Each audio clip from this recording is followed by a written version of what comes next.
Well, along expected lines, the Election Commission has now issued a notice to the Congress social media head, Supriya Shrinate, and she has to respond by 29th of March and by 5 p.m. And if she doesn't do so, then the EC will deem to think that she has nothing else to say and they'll take action against her. But the EC, which has often been accused of being a stooge of the government, has also not spared BJP leaders like Dilip Ghosh also, whose comment was pulled up even by his own party.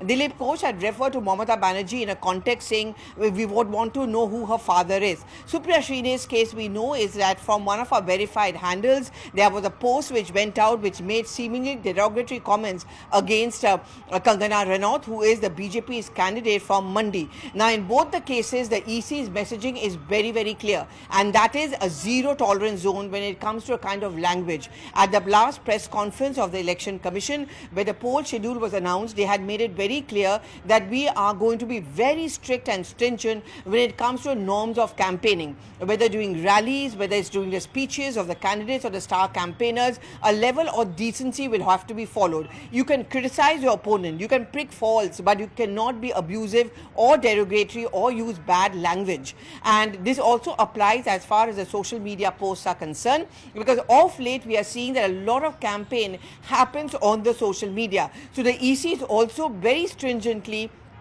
monitoring the social media post of every political leader taking part in a poll process, whether it is by way of them being star campaigners or whether it is about the candidates as well. And that is in that context that Supriya Shrinate's comment has really come under the scanner as far as the Election Commission is concerned.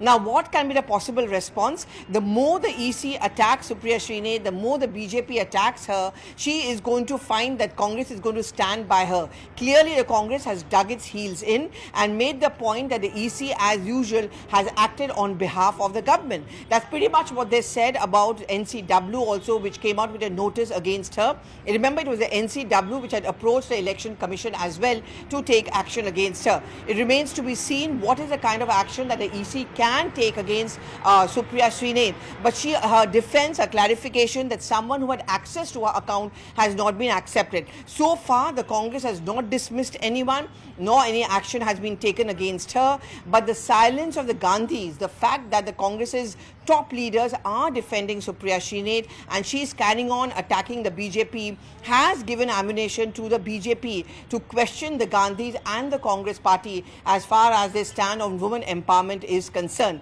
If you notice, in the last 24 hours, the Prime Minister has picked a phone and spoken to many of the women candidates of the BJP, thereby sending out a strong messaging. Whether the rape survivor candidate from Boshirhat, Sandesh Khali, whether the candidate from Krishnanagar who is fighting against Mohua Moitro, where the Prime Minister raised the issue of corruption. These are very strong points going in from the BJP that women matter to us, and the Congress party is just showing a double standard when it comes about talking about Nari Shakti.